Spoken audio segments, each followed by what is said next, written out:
Our audience knows my next guest, and for those newly coming aboard, you'll want to get to know him.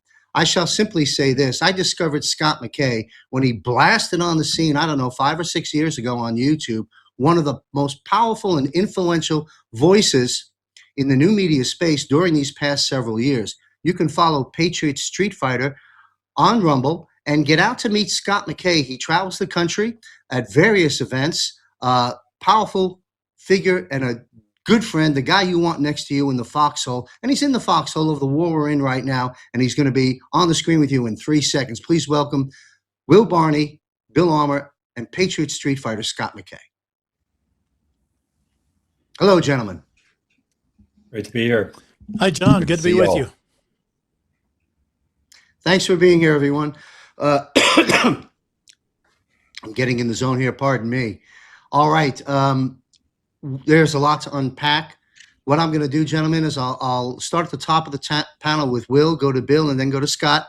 And that'll be the format as I take us through about a half a dozen subjects. Everything, of course, is related to the economy. This show is focused, global financial reset. However, we know all the geopolitical events and moves that our military is making in this operation will be discussed as well, because it's all part and parcel. But so let's begin with this.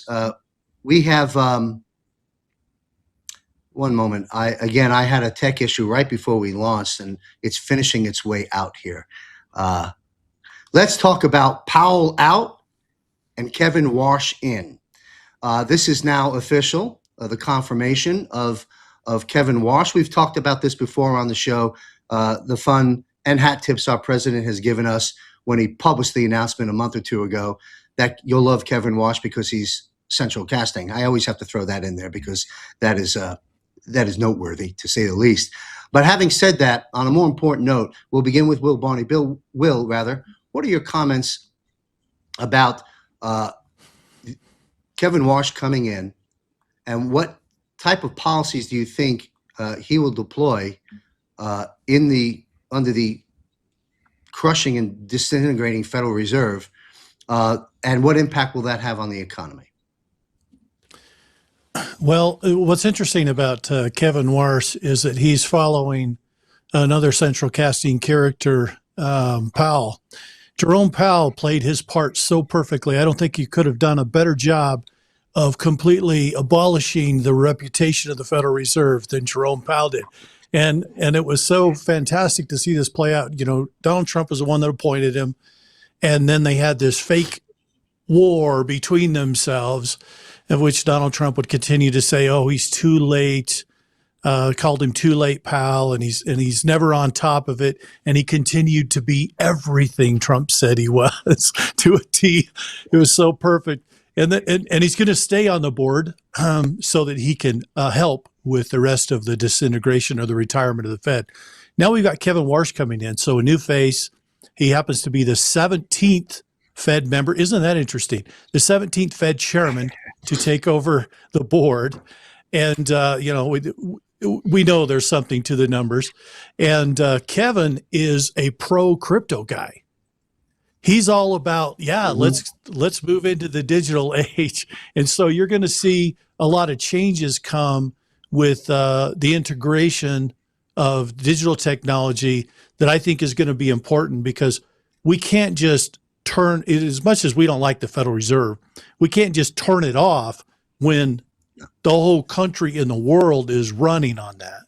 It would be catastrophic to do that. So what we need to have is a friendly environment where digital blockchain can come into its own, which is coming with the Clarity Act, so that can stand itself up. We can have a new currency on there, and then we'll have both of them, I think, side by side for a little bit while people begin to make the transition. If one's asset backed, the other is fiat, it's not a hard decision for people to make. They just want to learn the new system. So I think that you're going to see a managed retirement in terms of the Fed under the Chairman Warsh.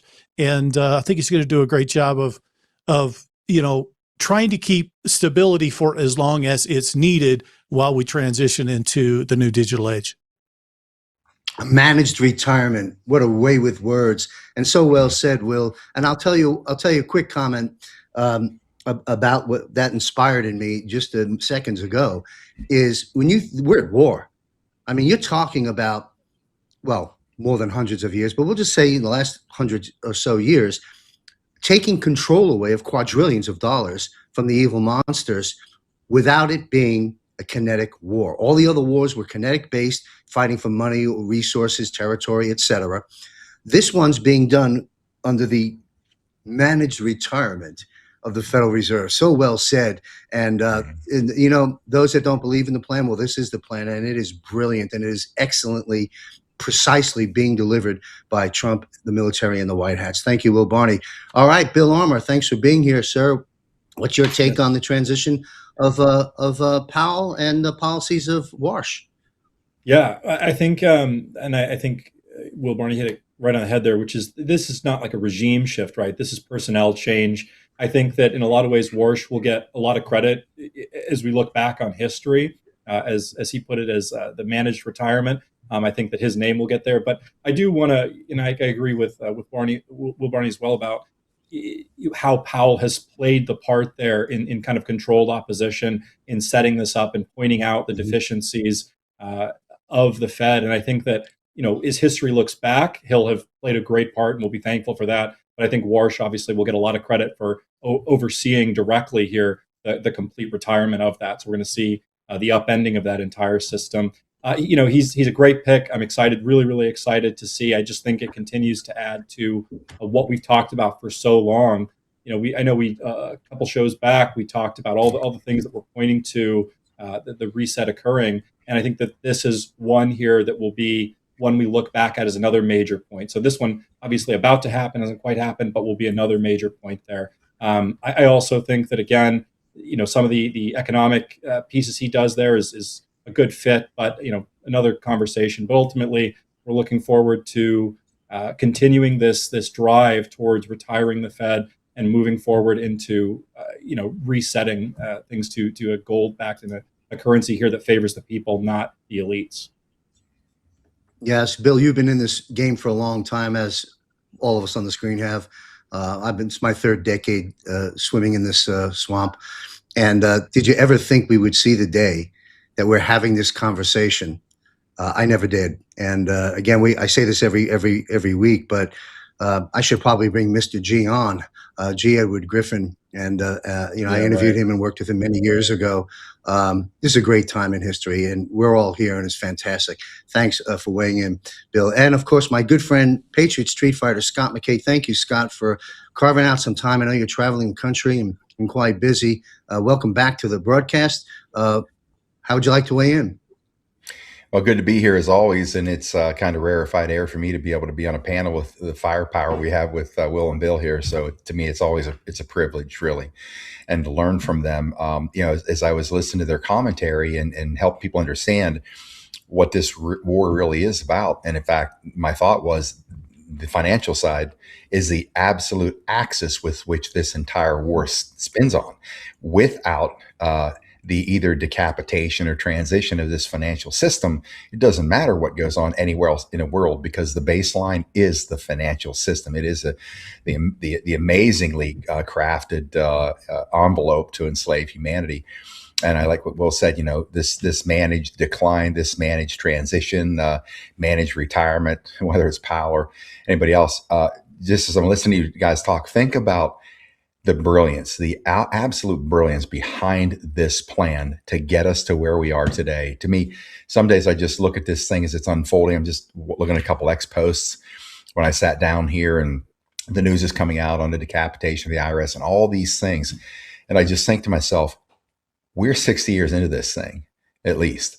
And just think of all these men and women over decades, the ones that handed off the baton generationally that aren't going to be here to see the end of this thing. When they started, it probably thought it would happen sooner. But the aspect of everything that's gotten us here today, there are so many unsung heroes in the world that will never be known. Their names will never show up in history, who did things that we couldn't even comprehend. And sometimes I like to say, look, this is easy street for us. We're here at this period of time fighting this war, And it's now kind of the in thing. It's the trend. It's a movement. It's accepted, and a lot of attention on it. It's easy for us, right? Because we're here now. We've been at this for decades, all of us in some capacity. But to just think about how we got here and where we are, sometimes we together have to take a moment and sit back and say, Holy Mary, Mother of God, look where we are on this planet right now. And we're just in a process of making this transition. Feel sorry for the souls that aren't here to be part of this, actually, and see it as it unfolds. Yeah, and as difficult as all the many challenges that all of us listening to this broadcast have endured, from the health attacks and the wealth attacks and the information attacks and everything else, we need to be grateful that we're actually here at this time, because this is a massive movement for humanity. It's saving and restoring our republic, and it's a redirection and course correction of all of humanity. And we're going to talk about UFOs a little bit later, because it's time to get into that. But and as it relates to the economy, but before we do, let's put up this image to my producer. I think it was Benny Johnson who published this. Let's take a peek at it. Yeah, there it is. Okay, just in, DOJ launching 1.8 billion compensation fund for individuals unfairly targeted by the Biden administration. For all those folks that say nothing's happening and, blah, blah, blah, blah, blah, all you got to do is go back. Let's go back to the panel. All you got to do is go back and take a look at all the broadcasts at JMC Broadcasting, and certainly what Scott McKay puts out and where Will and Bill appear over the last year or so. There are so many things happening on so many fronts in the justice area, never mind the realignment of everything. But let's have the panel weigh in on 1.8 billion. President Trump working for the people. What do you say about that, Will? Well, it's kind of fascinating. We heard the actual number was 1,776,000,000 that was set aside, and this was an agreement where Trump dropped his case against. He had a lawsuit against the IRS for disclosing his personal information, leaking it out there to the public, and he agreed to drop that lawsuit if this fund was put into place to compensate everybody that had been unfairly targeted. Now, that's wholly inadequate when you think about the numbers of people that have been targeted by the IRS. Yeah.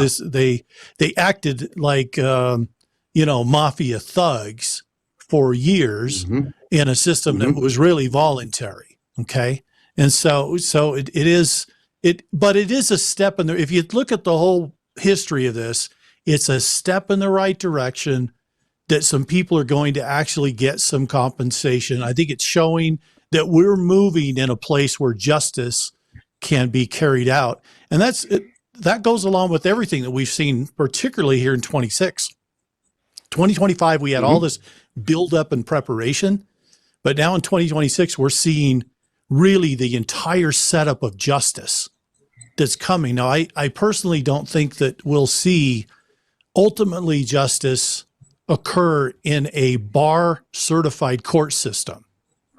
I think eventually we're going to have to move into military law, because the military are the guys that swore allegiance to the Constitution. I think that justice needs to come by the law of the land. So I think that that's possibly where this goes. But the incredible opportunity here is that this deal was struck, the money's been put up and set aside, and there is going to be some people get compensation. Not everybody's getting compensation, let's be honest about that. But this is a show of good faith that we're moving towards where we need to be, and that justice is coming. Absolutely. And we've discussed the repatriation of wealth many times. You've been on the panels here. We had an incredible episode with retired Lieutenant Colonel Tom Lennox. And to our audience, a lot of people are asking me, when is he coming back? He'll be back soon. But you're right, Will. This is the tip of the iceberg and good faith. And this is where and when it begins. Great analysis of 2025 being the setup, and 2026 starting to reap the fruits of that labor. Bill, what say you on this matter? Yeah, and Will's right that it's not necessarily, not everyone is going to get what they're due and owed, but I think ultimately it's in a lot of ways it's symbolic, right? Like my mind goes to biblically, Jesus raises Lazarus from the dead, And that foreshadows a little bit that ultimately Jesus is going to rise from the dead, and as he does.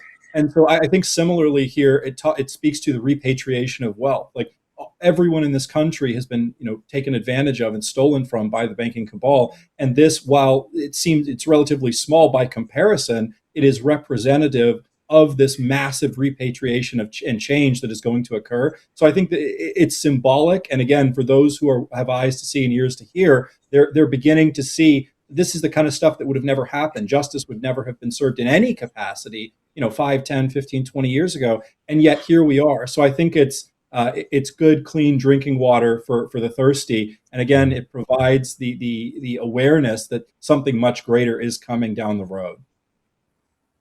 So well said. Good, clean drinking water. I like that. Let's bring it on. Gallons and gallons and gallons of it. Thank you. That's what's happening, and let it flood the path and clean us all up. Thank you, Bill. Scott, great times right now. 1.8 billion. How do you see this?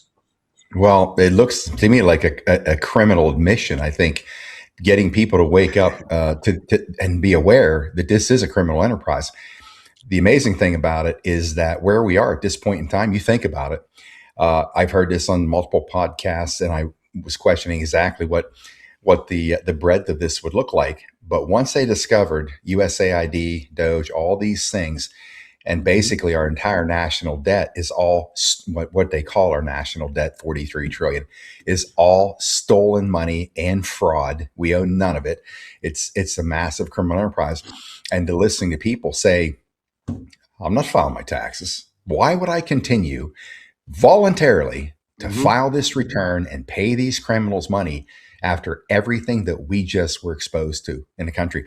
Honestly, I wish there'd be a lot more people, but I think I just heard a number recently. I wish I could remember it. It was staggering the amount of people in this nation that do not file a federal tax return. I thought, what did they know all these years that I didn't know, right? But now that there's this criminal admission, I think, again, the sequence of everything they're doing and the time they're doing it is in such a manner that people are ready for it. If we would have seen this thing 2, 3, 4, 5 years ago, it wouldn't have worked. It wouldn't have had the attention of the people because we weren't there now. It took certain things to psychologically prepare us for it. And now that you're seeing that there's going to be a big payout, and I agree with Will, nowhere near. And the only thing that makes it to me just and fair is that if all that money comes from what they've stripped from all these criminals, which is certainly a drop in the bucket, from them personally, from their assets, from their seized wealth for being involved in crimes against humanity. If it's coming from them, it's even better. But so that's a question I would, on this show, like to ask everybody out there. How much further are we going to go to be acquiescent and complicit in our own enslavement and victimhood by continuing to pay this criminal enterprise, this agency that has nothing to do with serving the United States? And I think, again, this is a build up to that. As of course, we know that that agency does not quite have the power. I think they hired 87,000 new agents under the Biden administration to start going out and do what they do. Criminally steal people's assets and money. And now those are all being redirected, I think, into the Treasury, if I'm not mistaken, which means now we're going to have tens of thousands, if not hundreds of thousands of people at that agency working for the American people as opposed to working against them. But it's a big turning point right now with this whole IRS seizure, I guess I should say, of everything that goes on behind those doors. So well said, Scott. Again, another soundbite. We gave you 3 soundbite masters today. Scott McKay, criminal admission. Criminal admission. Those are powerful words. That's the opening door, and the tide has definitely shifted. While we're talking about the 3-letter organization, the U.S. Treasury on March 26th, as this panel and most of our audience knows, published, the Treasury did, I call it a press release, stating, the new currency that's coming out, with President Donald Trump's being the first sitting president to have a signature on currency. As you connect the dots, which we have done all along here on the GFR with many different guests, military, intelligence, and economic, and others, surely we will be ending the use of this Federal Reserve note. And this may be coming much sooner than we think. And we're going to discuss that in just a moment. I'm laying the groundwork. Money as debt, the Federal Reserve note, is coming to an end, we'll be back to constitutional money backed by gold, silver, and other assets, ultimately en route to perhaps a stable coin in the QFS. Some feel this announcement about the release of the new currency, a US dollar versus a Federal Reserve note. And again, for those just coming aboard, words mean something. Federal, oh, look at your money, your $1 or your $100 bill, any one of them. Federal Reserve note. Federal Reserve, private bank, note, obligation, debt too. There is no money. So we're returning to sound money, to God's money, to constitutional money, ultimately, like I said, in a series of steps to a QFS. So some feel this announcement, now I get to my question. Some feel that the announcement and shift of us being able to possess, use, and work with the new currency with President Trump may be coming June or July. What's your take on the time? And usually we don't visit timing, but this one, you've got so many dots to connect. And particularly last week, we had John Dowling and Captain Rob Cunningham on, and they did an incredible job at commenting on this. And I'd love to hear what this panel has to say. We are talking our opinions about date specific in the speculation world. June or July, is it that soon we may have these dollar bills, the new money, in our hands, Will Barney? Well, I usually never get into dates. However, the administration is giving us dates. Okay. This is, in fact, that date that came out in March is the first time we've actually been given any kind, second time, I would say. The first time we were given dates is when we were told that the new Trump accounts for babies would begin on the 4th of July. Now, why wait till the 4th of July, right? But that's what they're waiting. They're going to launch it on the 4th of July. So that was an indication right there that we're going to set up the next generation for wealth. We're not going to suffer and be enslaved in poverty anymore. We're setting that up. So that was the first date that we received. Then we had Scott Bessent coming out and making several declarations that people were asking about the $2,000 of money that could have come from the tariffs. When's that going to actually get to the people? And Scott said, well, it'll probably be the middle of 26, right? And they asked Trump, and he said, probably the middle of 26, right? They're both staying vague. And then the Treasury puts out this date that currency would be issued on the 4th of July, bearing Scott's signature and President Trump's signature, but that there could be some $100 bills coming preceding that, perhaps by the middle of June.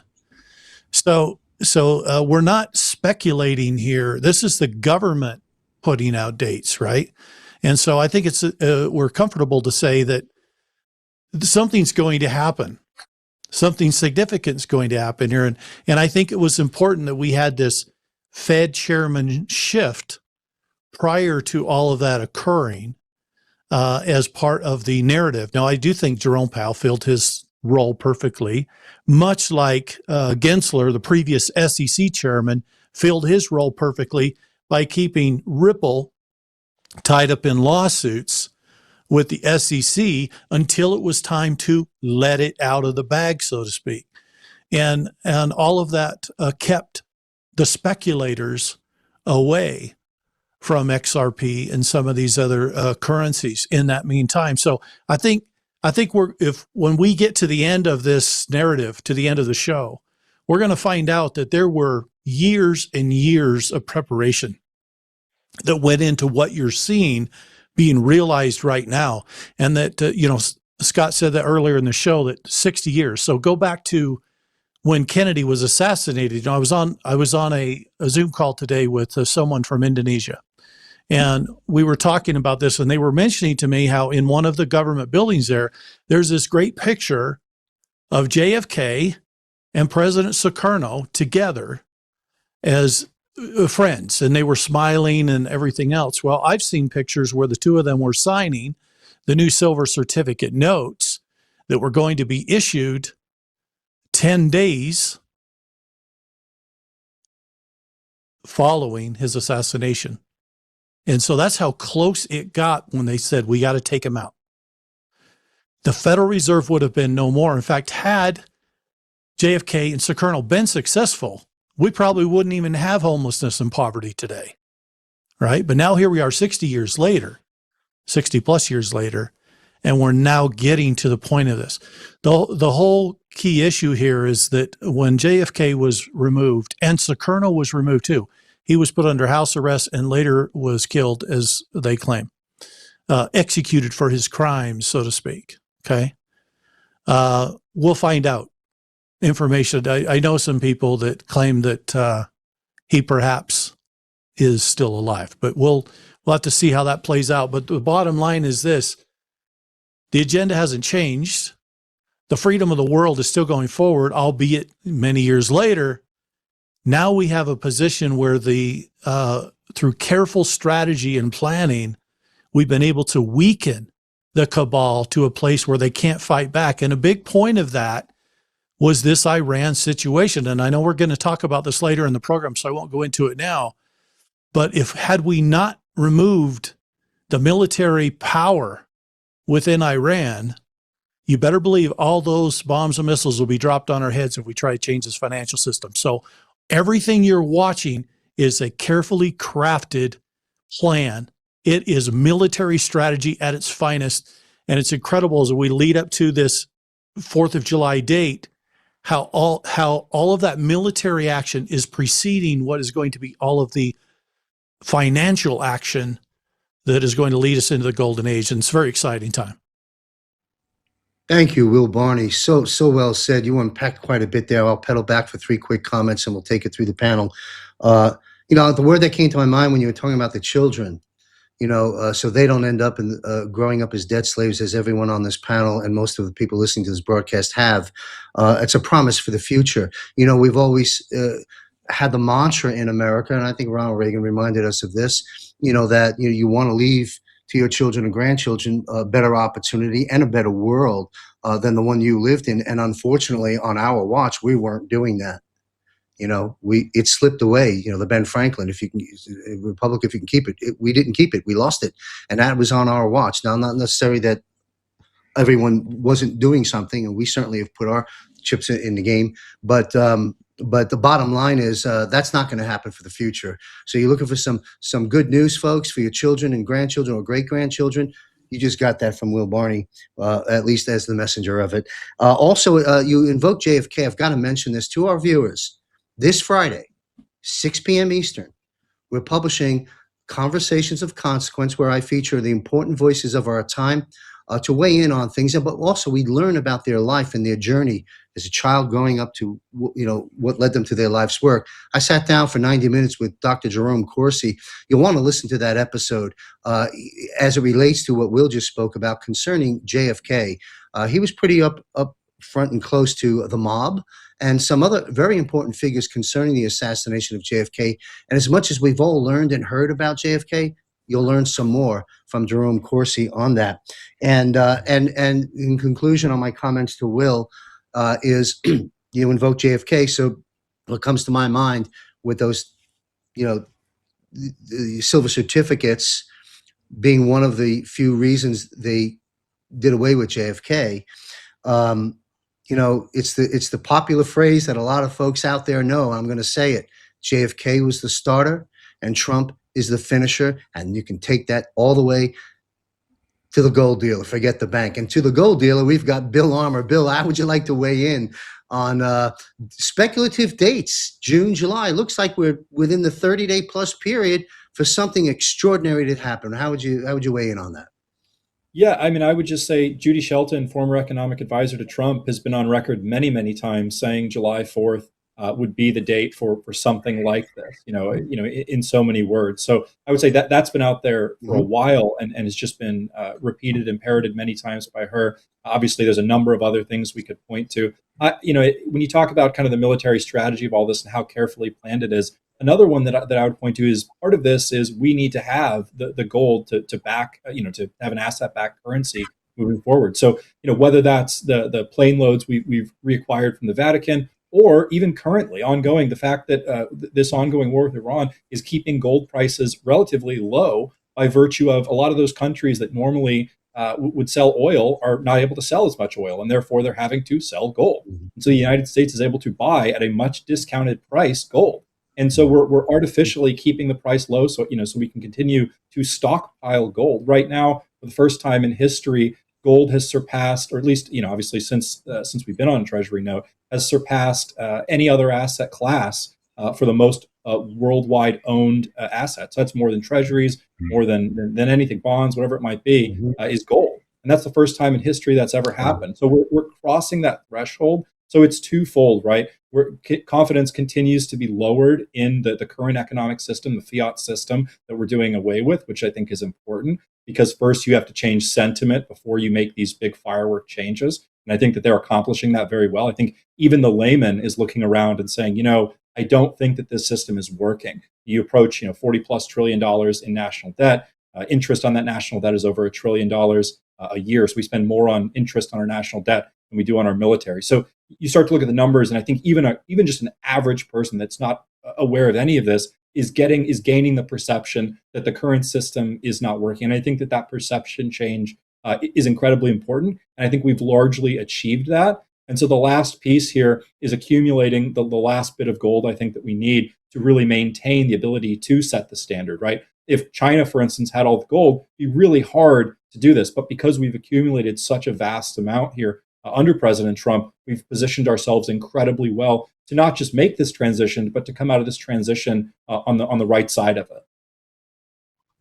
Yes, the winds of change are blowing in freedom, and it feels good. No question about it. You mentioned Judy Shelton, Bill. So to the Debbie Downers and the dart throwers out there, take note. We're talking about, from Will and Bill thus far, referencing Dan Scavino, I'll throw in, if you follow his memes, President Trump himself, Scott Bessent, Judy Shelton, when it comes to new currency and a time frame that seems to be within the next 30 plus days. Throw some darts at them and see what happens. Scott McKay, how would you like to weigh in on the what none of us normally do is date speculation, but now it's well founded and well grounded. What say you, Scott? Yeah, I don't know if I'm even really set on July 4, or, even though they're projecting that or telling us flat out that this is a date range or whatever, where these things are going to change. I'm not sure I trust them, actually. Here's why. Watch this MAGA fracture, the weak MAGA patriots turning on Trump. We weren't supposed to be in any wars and all. I mean, it's happening out there, in blue and green grass America. It's happening in the podcast world. And I just scratched my head. What, how can I see these things? But all these other people that read all the intelligence, followed this narrative for the years that we have, and it occurred to me about a week or 2 weeks ago, I think I said it on a show. I said, all these people that are fracturing like this, here's what's happening. They're looking at all these actions through a political prism. And you have to look through a military prism, because this is a military operation. Now, Sun Tzu's Art of War, all these things that we know that Trump's a master and expert at. And of course, this particular dynamic is deeply involved in that concept and that philosophy. It has to be.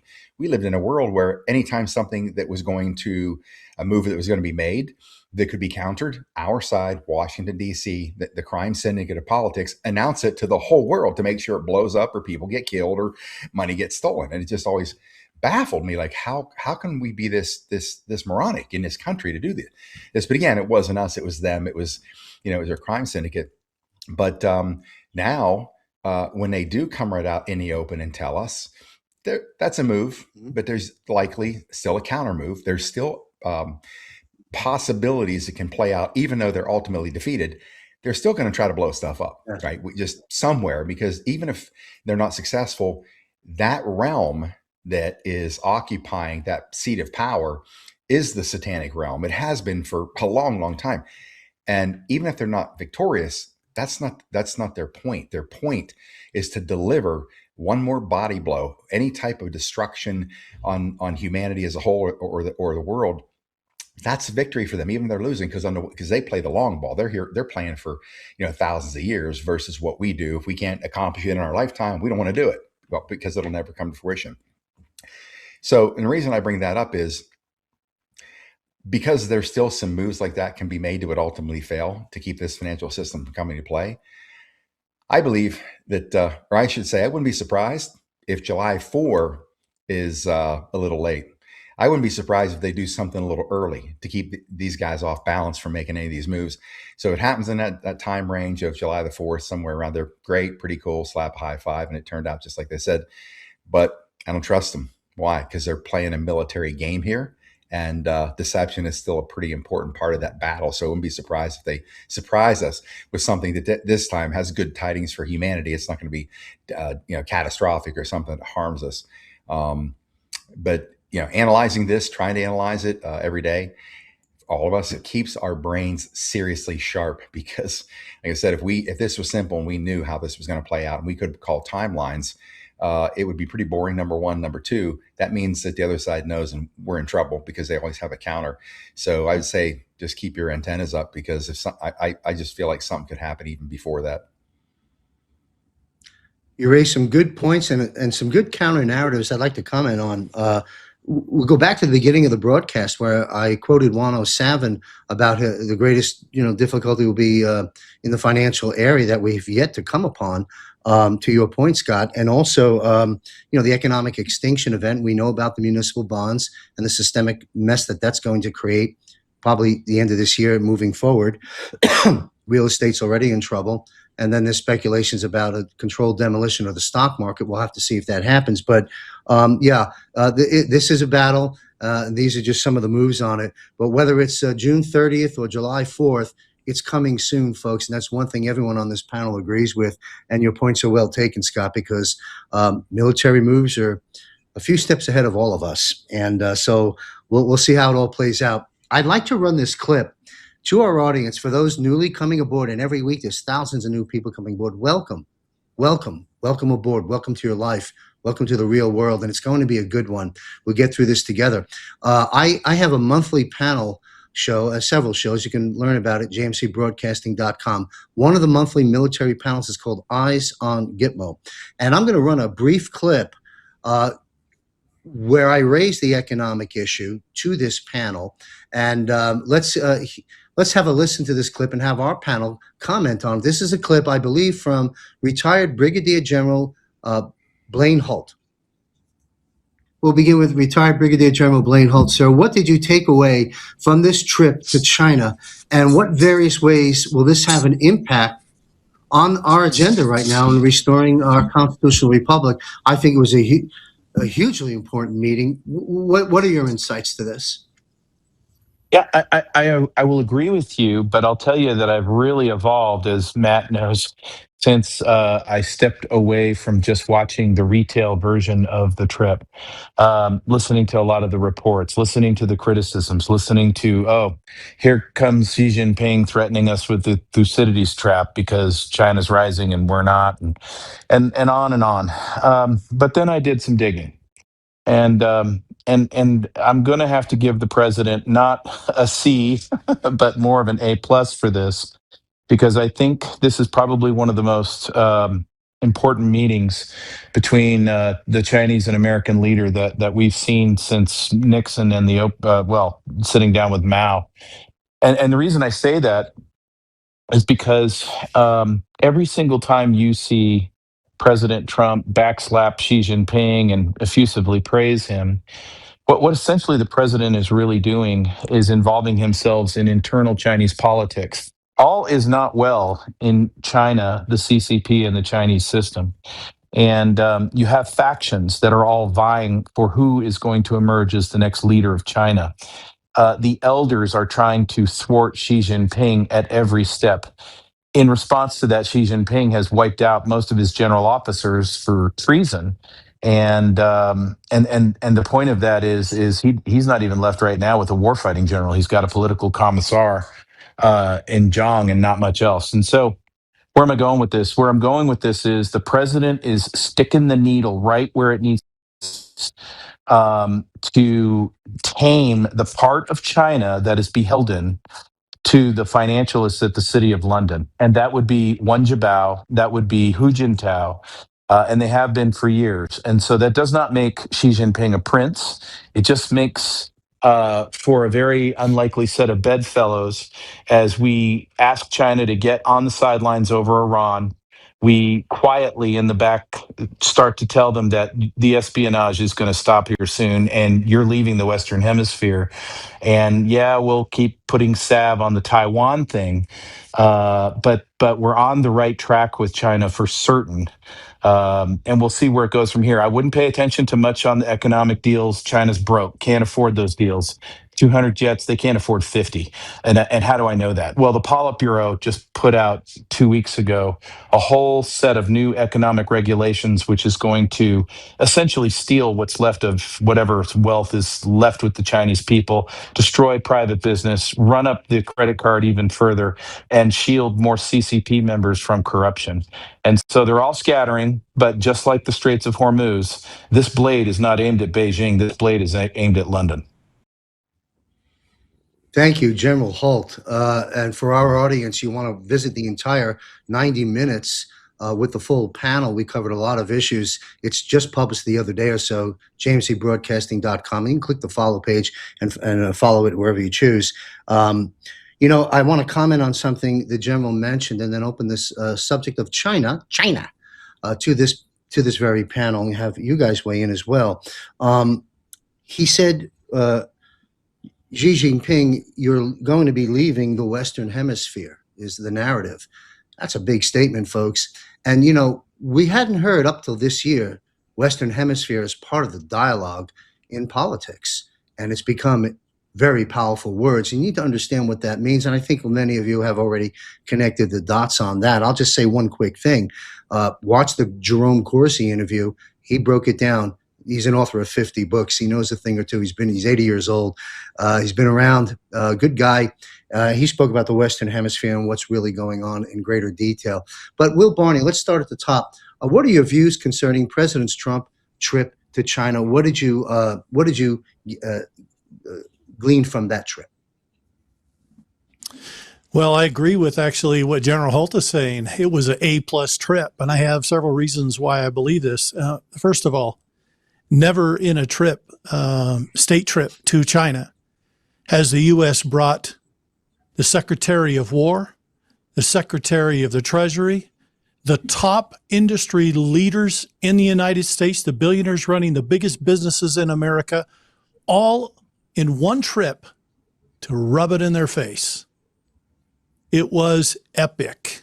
Okay. Now, there's a couple things that preceded this, and the Iran thing is preceding this. And it gets back to why General Holt said this is a knife to the city of London. And here's why. If you look at what happened with Venezuela, Venezuela was cheap oil. It was cheap oil for China.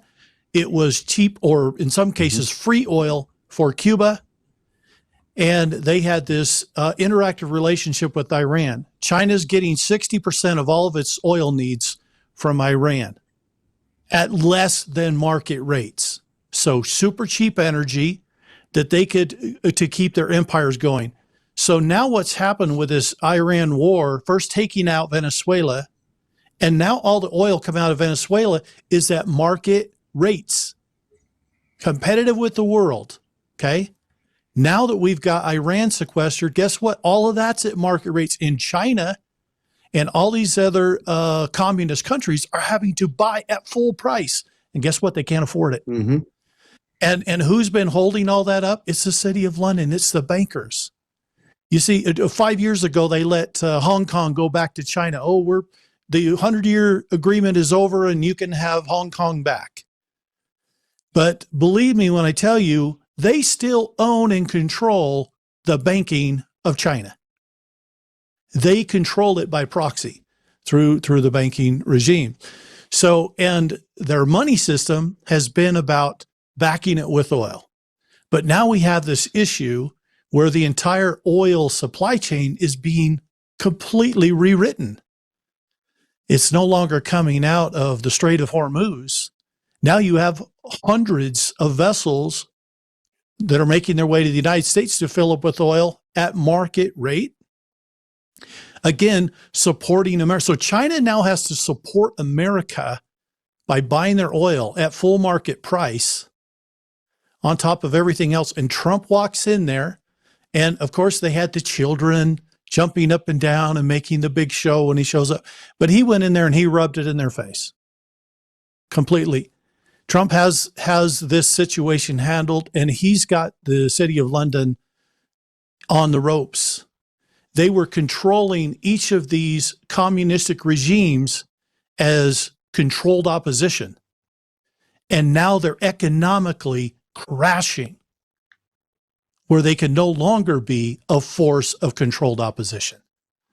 And so what happened and what played out here is not what anybody said. Trump walks away with, they said they put an order in for 200 jets from Boeing. That'll take years to actually play out. But the other thing he gets is 17 billion. There's that 17 number again. 17 billion of corn and soybeans within the next year. Like, this isn't, it drags on for years. This is like they need it right now. And again, Trump keeps throwing this number at them on purpose.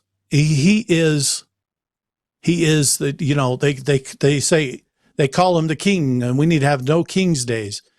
But you can't look at any global superpower and not see Donald Trump in the driver's seat of what's taking place here.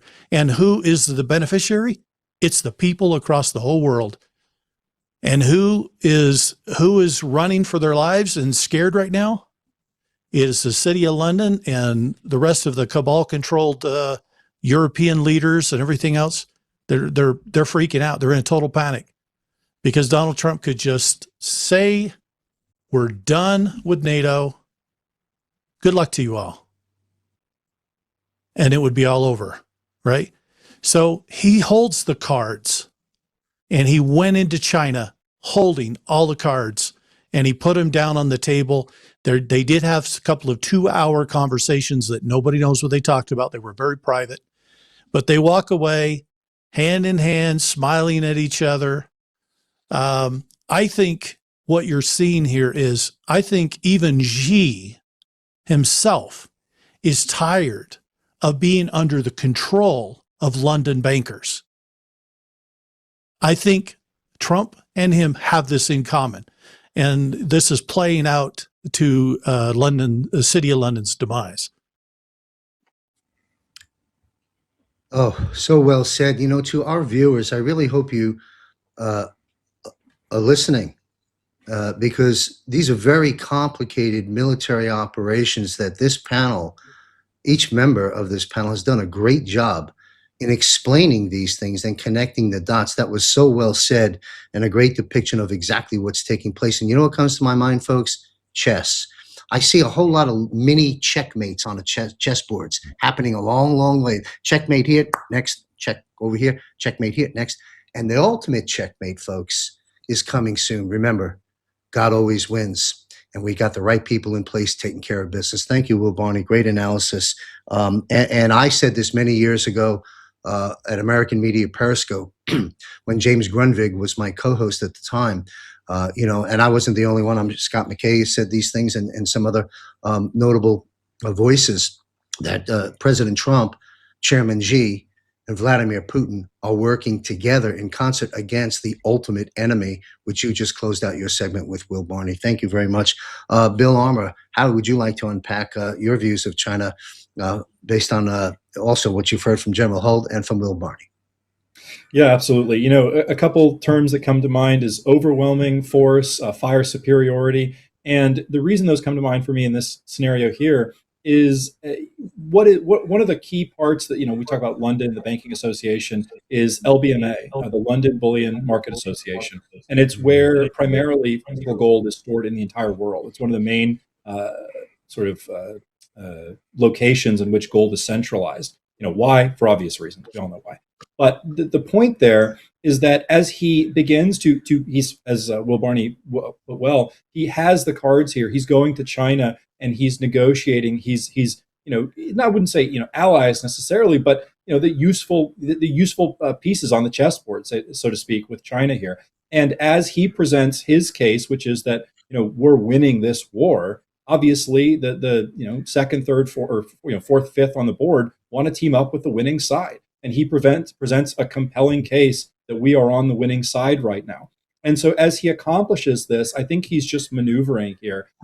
China is one of the largest gold holders in the entire world. So you add the United States, you add China that gets on board with that. Suddenly, when I go back to those initial words, force superior, or force and fire superiority, you're looking overwhelming force and fire superiority. You're looking at accumulating here more and more guns at the ready, so to speak, to accomplish this goal. It's not enough to have 51%. You want to have 70%, 80%, 90%, fighting against that last 10%. And I think that's what Trump is doing. I think he's always done that very well, which is he's never gone too fast, too quickly. He'll take 2 steps forward, 1 step back, kind of push the envelope, and then take a step back, and then move forward again. It's kind of a masterful dance that I think he's always done, since day one. But I think he's doing kind of a similar thing here, where he pushes it back, pulls back a little bit. And so when you see this with China, I think it continues to add to that he's accumulating here. He continues to accumulate. And as we move towards this final confrontation, so to speak, it will not be one that is won by a hair, but one that is won by a mile. And I think that that's what one of the big pieces that this is all about. Yeah, I got the visual of accumulation of chess pieces, just swiping them. We got a big pile over here, big pile of pieces. Scott McKay, how would you like to weigh in on China? Everyone calls it, the elephant in the room. We got to fear China when none of that seems to be the case. What's your view of the trip to China? Well, I think as mentioned here, the reality is that the true enemy is the city of London, right? China also is a proxy the city of London, as it's been set up for the last 25, 30 years, all the wealth that's come there, and the innovation, the massive expansion of infrastructure, economy. It came on the backs of the United States, taxpayer or otherwise. You think about the strategy of being chess, and I'm listening to these gentlemen talk, and I'm thinking, we want everybody in the world to win. We want these moves that are going to be made serve all of humanity. And you're thinking, how does that happen if we refocus our attention on the Western Hemisphere or the Americas? I mean, with the Americas, North, South, Central America, with the resources, the human capital, we need nothing from the East. We need nothing from anywhere else in the world, pretty much.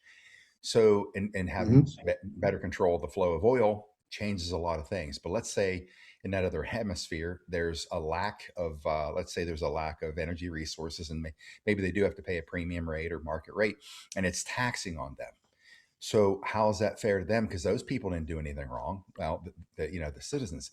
Well, if you look at it from this perspective, and it brings me back to what Paul Zane Pilzer wrote a book back in the early 90s, 1992. He was a, Wharton School graduate, like 19 years old, youngest vice president at Citibank at 26 years old, brilliant guy. And the point of his book was that technology itself solves all problems. Back in 72, the Club of Rome said we'd run out of oil and energy by 1999. Well, look where we are now. Right, we have more oil resources, or the flow of it, than we ever have. And you say, well, how did that happen? Well, back then, we didn't have the answers we do today, or even in the preceding years from that. We weren't drilling 2 miles down, 6 miles sideways. We didn't have the fuel injector, which made it much more efficient, required a whole lot less energy or oil. All those kind of things changed whenever people are allowed the freedom to be use their genius. Mankind has this genius of solving problems. The innovation comes through technology, but it requires freedom. So you say, what's the opposite of freedom? You have freedom or slavery. The opposite of freedom is death. Point in any case in the world where people did not have freedom. All right. What did it always lead to? It didn't lead to slavery. That was a symptom. It always led to death. 100 million, 200 million people slaughtered throughout the 20th century by our own governments. But what happens is, if they can't compete with the power of the Western Hemisphere, resources or otherwise, it's going to force them to start thinking differently about how can we solve this problem if they don't have access to these resources. Well, if people are free and their minds are free, you'd be amazed what they can dream up. In fact, this proof positive is this back in the early 90s. You had these, the state of China, where it was then, fully controlled communist empire. They had 2 provinces, the Guangdong province and the Fujian provinces, were the first free enterprise zones in China. And it was so successful that it became the model and experiment that proved free enterprise is the best way to build a nation and economy, because they proved it. They had the freedom to do it. And of course, it led to where we are today. The thing I'm excited about is that if energy becomes an issue for those other countries, because we've shifted the balance of power of control to the Western Hemisphere, it forces them to come up with alternatives to that, which means the ingenuity is now on display. It's active. People are coming up with new ideas. So much so that this massive chess game is what? How do you all of a sudden pull the carpet of oil out from underneath the world to have another source of energy? You let it emerge under these trying conditions where people become the best version of themselves, create new technologies and ideas, and it eventually leads to 0 point energy. I've been saying this for the last couple of years, folks. We're doing what we're doing in this in the prism of life as we have it here on the planet. But I thought, why are we not commanding or demanding 0 point energy, which exists? Why are we not having access to the technologies of the quantum realm that give us all the power we need? And we're still focused on, an aspect of life here that produces energy for us, but it's destructive to the planet in many ways. So let's just say, to make that leap from where we are with energy to get us to a place where energy is completely free. Of course, we know what that does to the whole world. How do we get there? And a series of steps and sequences of the evolution, again, of man being free, freedom of mind to come up with solutions.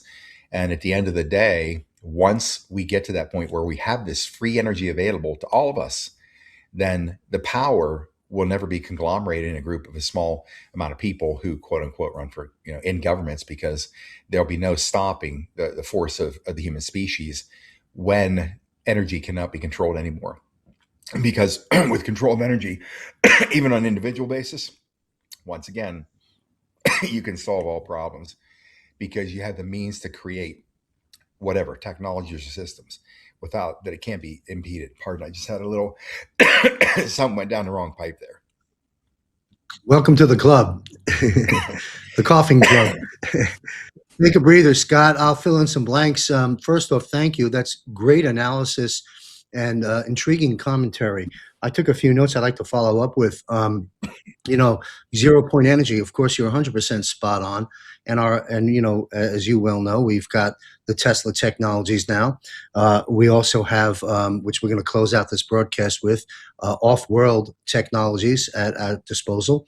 And I do believe that we will have 0 point energy. And as you stated just moments ago, what a relief that'll be for everyone on this planet. And pedaling back to your initial point, Scott, which I am glad you raised, because I didn't want it to come across that this panel, myself included, that we're insensitive to the struggles that unsuspecting citizens around the world, our brothers and sisters, are enduring during the geopolitical shuffle that's taking place. While there's division now, as these battles and shifts are taking place, ultimately, and I think our viewers can hear this and weave it together as they listen to Scott and others on the panel, this, all said and done, is actually going to, I'll use the word force, but maybe it's not the exact word, but you can fill in the blanks. It's going to force unity, not division. That's ultimately where it will lead us. And so great discussions. Thank you, gentlemen. I'm going to move us into the world of crypto. President Trump, I'm going to read some sound bites here. I'm going to throw a lot of stuff at the marker board, if you will, to fuel up the panel, to take some notes and comment on. But these are some news bites that I've been looking at and would like everyone to weigh in on. President Trump has stated, of course, say no to the central bank digital currency. He didn't say no to crypto or current cryptocurrency. He said the central bank's digital currency. So that said, he has also stated that the United States will be the crypto capital of the world. When President Trump says that, we need to listen and we need to watch. So we're going to get into that in the next few minutes. So let's discuss crypto. We'll begin with the Clarity Act. Has moved forward, I believe, out of the Senate Banking Committee, despite strong pushback from traditional folks. The banks have taken their masks off right now. They have no choice. But the gloves are off. They're fighting. They're struggling. But the momentum in the crypto world is unstoppable, sort of like AI. It's also been reported that the White House White House says it plans to remove unnecessary regulations, I like that, around Bitcoin and crypto as the U.S. continues to move forward toward a more innovative, friendly digital asset environment. I'll continue. Markets are viewing this as another positive signal for long-term crypto adaptation into the U.S. and into the global system. So shifting gears a bit, again, as I said, I'm going to throw a lot at the marker board and have you guys unpack what comes to mind. Trump's American Bitcoin, as I understand, is now the 15th largest Bitcoin treasury in the world. And it looks to me as though Eric Trump is at the helm of that. Meanwhile, the SEC is preparing to allow the U.S. stocks to begin trading in crypto. That's a lot to unpack there. I'm not a crypto expert. It's an area I'm learning as I go. And I'm learning from this panel. Let's start with Will Barney. We're talking about the seismic shift from a legislative and regulation standpoint concerning the bringing on of crypto into our lives. How would you like to break this down, Will? What do you see happening here? Well, we've had some amazing things happen within the last week. First of all, Kevin Warsh gets Senate approved as our new Fed chairman. He is pro crypto. Okay. And then yesterday, Donald Trump issues 2 executive orders clearing the way for cryptocurrency to move forward. And he's telling the Senate, hey, get this law passed. Let's get the Clarity Act done. Mm-hmm. Mm-hmm. But these executive orders are moving things forward regardless of what the Senate does. So the Senate now has to try to back this up because he's now just moving forward with these executive orders to clear the path. What does this mean, though? It means that he wants to see decentralized distributed ledger technology, not centralized. And CBDC is centralized. So this is a very different approach. It's the centralization of control that has caused the slavery of the world. So he wants to remove that where no one can ever again be that control in the system. Mm-hmm. You know, Donald Trump got debanked in an epic way by 3 major banks, Chase among them, and he's under a lawsuit against them right now. He's suing them for billions of dollars. He had 300 accounts debanked all on the same day. Now, that's almost catastrophic to an enterprise like the Trump business. They had to scramble. Mm-hmm. Fortunately, they this happened like on a Wednesday, and they had to make payroll by Friday. They have 48 hours to figure out how to get bank accounts up so that they could try to still make payroll for their employees. I don't know if they if they got the paychecks out on time, but the point being is nobody knows better about real world experience with centralized control in the banking world than Donald Trump. He's had to live it. So he's trying to move America into being at the forefront of technology and exploration, but making it available for all, decentralize it, let everybody have an open opportunity. Now, why do we need things like the Clarity Act? We need them because I have people contacting me all the time.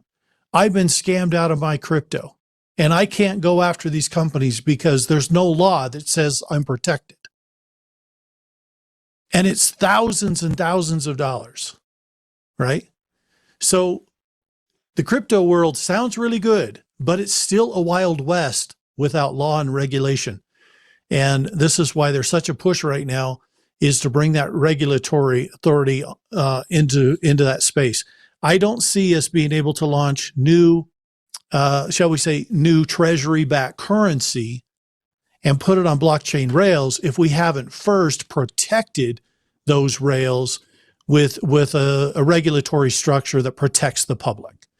And so that's why I think this whole issue about the Clarity Act and what's going on with that is very important. I think the president wants it on his desk before the 4th of July. I think he wants it signed and done, but he went ahead and moved forward as he did yesterday with executive orders to fill in the gap, if you will, until that arrives. Pardon me, folks. Thank you, Will. I had a comment to make there. Yeah, about regulation. Trump's not a fan of overregulating. Look at what that did to us. With unable to explore oil and gas in our own country. Oh, that's changed. But you do need some regulation. Otherwise, it's the wild, wild west, cowboys and Indians. And to the point you raised there, Will, about people getting hurt because they got no recourse. So opposition is there, but like everything else, this administration, namely President Trump, will find a way, legally and constitutionally, to set things right, and I'm looking forward to it. Bill, do you care to comment on the crypto space? Yeah, absolutely. Definitely not my primary arena, as gold and silver tends to be that, and I defer to really, really smart people like Will. However, I would agree that I think there's two sides to it, right? On one hand, you need the correct protections in place. Otherwise, you risk the average, especially, a lot of people have never interacted with crypto in any way, shape, or form, but they understand that there's a future to this and they want to interact with it. And so these people are susceptible to be taken advantage of. And so I think that putting in the controls and the punishments in such a way here that people are protected is incredibly important, lest they be taken advantage of what has the potential to be a really positive thing. On the other hand, huge difference between something like a CBDC, and because that's centralized, right, versus decentralized. The decentralization of money is one of the primary points here, right? Is we need to move and hopefully forever. That's one of the things that I think crypto allows here, is not just in the immediate, what we accomplish in this lifetime and maybe several lifetimes into the future, but potentially forever protect any singular entity, country, etc., from ever re-centralizing all money into one silo of control. So I think that it's really forward-looking, because obviously a gold-backed currency and tokenization solves everything immediately for us, and that's great. But the decentralization of money via cryptocurrency solves the forever problem of not allowing any country or entity ever to accumulate so much power in such a way that they could ever repeat the damage that has been done. So I think that it's kind of a twofold thing. It's one hand, you set up a great structure for the now, but on the other hand, you make sure that what has been done can never be done again. Thank you. I concur with all your points there, and I took a couple of quick notes to remind our viewers, those that remember 20 some odd years ago, maybe longer than that, the Dodd-Frank bill. Last time I checked, I think it's still the law of the land. Why do I invoke that? Well, there's a reason President Trump doesn't like a centralized system, which Will and Bill have laid out, which is what the central bank digital currency operates within. You have to enter in. I read some paragraphs a while back, maybe a year or so ago, somebody sent to me of an actual Bank of America documents, those 80 pages you sign when you set up an account that you never read. One of those pages basically, alluded to what I would say is the Dodd-Frank bill. In the event of blah, blah, blah, blah, blah, run on the banks, let's call it, it'll be the bank bail in, not the bank bail out. And even though we paid for the bailout too, this one you pay immediately, because they can basically hold captive your money through their central bank digital currency system. I'm paraphrasing things. These are red flags. These are warnings along the highway for you. Also, another aspect of that is it's been discussed in certain circles that the bank system, central bank system, with their central bank digital currency may be deploying something quite similar to the Chinese credit scoring system. So, what Google searches you have and what political parties you support and what church you go to and where you go on Google may have an impact on your ability to actually access your own money. All right. So decentralization is the story. Thanks for inspiring all that thought, Bill. Scott, how would you like to weigh in on this? I know you've got a thing or two to say about this. It's always great to be the last guy up, because I get to listen to all the brilliance these gentlemen play off of and sound smart with something that they said. I'm not a big crypto guy in terms of research or understanding, although I did buy some about a year and a half ago. Two people that really didn't need money reached out and said, "Hey, you really need to buy some XRP or whatever." And And I thought, all right, I'll throw some into it. And I just forgot about it because don't really know much about it. 3 weeks later, it tripled. I'm like, whoa, wait a second, something must really work here. Did the smart thing, take your profits out just to be safe. Should have left them in there. But the idea of cryptocurrency for me is that we're doing away with the central bank, or at least the major central banks, and now everybody can have a central bank right here. There's your private bank, right? Not a central bank. There's your private bank. All right, you get your own private bank now. Eliminate the overhead and all the costs that come with the administrative side of the global banking system. For me, cryptocurrency, in terms of being used by governments, by the people, puts us again in that position of freedom where we can't be held up by banks or deplatformed because of your political views. Not only that, it becomes that massive expansion of our own thinking in the human species. Like what else? Where's my reach to use my currencies? How I can extend myself outside of any and all borders, whether it be making purchases here or abroad, getting money to people instantly. Funny thing is with the banking system as it is today, I've tried to get even trying to get a GoFundMe account that I raise some money for somebody who's really been fighting a battle in Greece by himself, a journalist who's just they've deplatformed him a million times, taken away his ability to make money and things. So we've raised money for him. I can't even get that money into his hands in Greece through GoFundMe, something like GoFundMe, or even try to get it out to somebody in London. So all of those things are the control systems of their architecture. And because we're obviously moving into crypto, I didn't really have a strong opinion for it as it started to emerge 10 years ago. But now with how I see things have played out, specifically in the last 7 to 8 years, when this war opened up and a lot of people came into this space and have been punished in so many ways, it always comes back to their ability to survive. And that comes from the banking system, having physical dollars or U.S. notes or fiat money, or even gold or silver, which I think is the real play in the world for safety and security. The more this moves forward, the more I realize how important crypto is going to be, and how, again, for me, I think always in terms of, does this lead to freedom? Freedom is the most critical thing that the planet needs and the human species needs, because again, it leads us into that consciousness that we're not operating from lack, we're operating from abundance. And once you have abundance, you want everybody to have abundance. All this stuff becomes deconstructed in our minds psychologically if we all have access to it. Crypto gives us access to all of it outside of the controls of the banking system. So I'm going to pay more attention, and simply because Will brought it up and I can see the energy in his eyes talking about it, I'm thinking, yeah, I need to really start researching, the crypto and what's coming. He mentioned early on too about the attack of Ripple by the SEC, that actually being an operation. I never would have even thought of that. If that was all staged to get us to that place where we are now in time, where it can become something that can be utilized, man, I'm pretty happy, because I did buy a nice chunk of crypto, and it sounds like the future is going to be really built on that axis. Thank you, Scott. To our audience, Scott remembers this. I don't know, maybe a year and a half ago, whenever it was. Scott and I, we talk periodically, marathon Patriot shop talk discussions, just Scott and I on Zoom.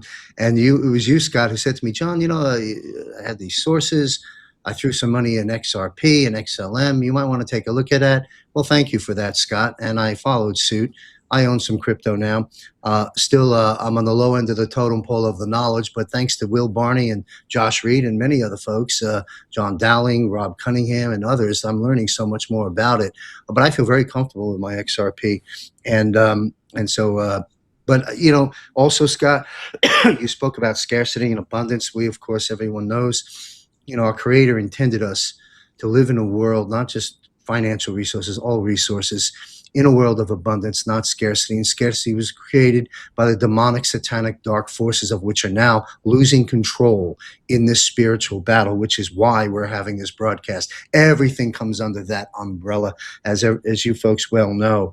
And the boots of tyranny are coming off of our necks right now. And you wouldn't think that this would be the discussion points, talking about crypto, but it is. It makes all the sense in the world. I want to go back to Will just for one follow-up on crypto, just to Will, and then we're going to talk about gold and UFOs and conclude our broadcast. I thank you, gentlemen, for your time. Will, I don't expect you to have the list in front of you or remember all 7, 8, or 9 of them, but it's very important. People ask me all the time questions, and we've covered it before. You spoke about cryptos that you would favor and why. You spoke about ISO compliant, and you rattled off some of those that are in that space. Do you care to share off the top of your head that you may not be prepared fully for that narrative for our viewers? It's very important. Thank you. Well, the importance is when we're talking about ISO specification, what we're referring to is ISO 20022. This is a particular specification that it specifies how a financial transaction should be properly recorded. And so we favor the coins, the crypto coins that are actually compliant with this standard, because the whole world's moving to this standard. And if everybody's trying to settle, see, it's interesting. If let's say you had 5 different blockchain networks, but if they all record their transactions identically the same using this standard, you now have interoperability between these networks. This is why it's important that we achieve certain standards. So there is 9 coins that are currently compatible with that are compliant with the ISO specification. So XRP, XLM, Solana, HBAR. There's a couple of other ones. Anyway, but you look it up. You can Google it, and you'll see all 9 that are listed there. But this is it's important that we stay with those specifications if we want good interoperability. Now, history was actually made last week in the crypto space, and a lot of people maybe have missed this, but we had the first time where treasuries were tokenized and they were settled using outside investment money across borders. So we had basically tokenized treasury moved to a buyer outside the country who paid for that transaction and received the token of the treasury, and the entire thing closed in about 10 seconds. That has never been done before. And in fact, if any of you have ever been involved with trying to deal with treasuries and move them through the SWIFT system, it's painfully slow. Okay, it can take you days to get this kind of thing done. The fact that could be closed in 10 seconds or less is incredible. And it tells you that in the future, can you imagine the speed of trade around the world when you can settle right now within seconds and you're not having to wait? The problem with our current financial system, the reason it's so porous, the reason that people have so much challenge with it, is because the slower money moves, the more hands in the cookie jar that can play with that money on its path of movement, right? And the system was designed that way so that all the bankers could all get their piece of the pie. This is why you had things like 48-hour settlement. Sending bank could play with it a day, and the receiving bank can play with it for a day before the recipient gets the money, right? Everybody, in their minds, everybody wins. Well, they win, but the consumer isn't winning. So then when you look at blockchain space, we're in this peer-to-peer type of environment where I can send directly to Scott or to Bill or to you, John, and we can do that person to person. We don't need banks anymore. We're sending directly over the network, and this is going to be transformative of our world. Now, I'm not a fan of there being, control grids or somebody being able to take control of this and control everything. So I'm still a proponent of we need cash. We need, a third of the world is not even bankable right now. It doesn't have a bank account. So people need to understand that. So it's not like we can ditch, paper currency, but we can begin to move in a place where I think we can maneuver directly with one another in a way that is powerful and is going to take away all that middleman. It saves us money and it saves us time, and we become happier when that happens. You bet. Crawl, walk, run comes to my mind. You mentioned, Will, never been done before, that treasury settling in a matter of 10 seconds or something of the sort. The never been done before we're going to be a lot of never been done befores happening day by day on multiple fronts of life and living for the human race. And I'm so glad to be here during this period of time because God is in control. And so is President Trump and this administration. Well, this military, I should say. 95% of Congress probably won't be here in less than 2.5 years. And thank goodness for that. And that's for a different conversation for another day. Let's talk about gold. The show's moving into hour 2 or hour and a half plus. I got 2 more subjects I'd love for this panel to weigh in on. We're going to talk about gold and silver, and we're going to talk about UFOs as it relates to the economy. Okay, so gold will destroy the Fed. Who said that? Oh, yeah, 17. Q, the greatest open source military intelligence operation of our time, said gold will destroy the Fed. So, we see that happening, and its little sister cousin called silver. So why is gold and silver rising? We've covered this before, but again, new people piling in by the minute, and number of times over, for those that have heard this before, equals certainty. And why is it worthy of reporting?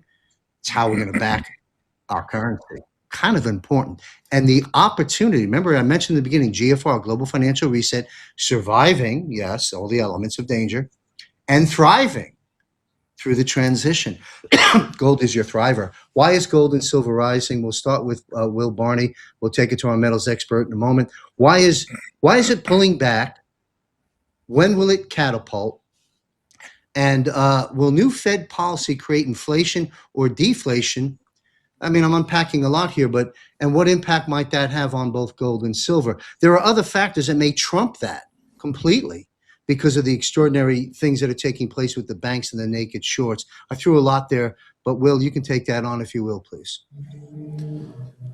My opinion on gold and silver is that if you're looking at a resource that works in the old economy and works in the new economy and makes this transition, you know that is one, okay? That's definitely going to land you on the other side. What we've been seeing is a cleaning out of manipulation. If you look at the COMEX, had the COMEX been running on blockchain, you wouldn't have a 300-to-1 paper contracts, right? Where there's 300 paper or 350 paper ounces of silver to an actual ounce of silver.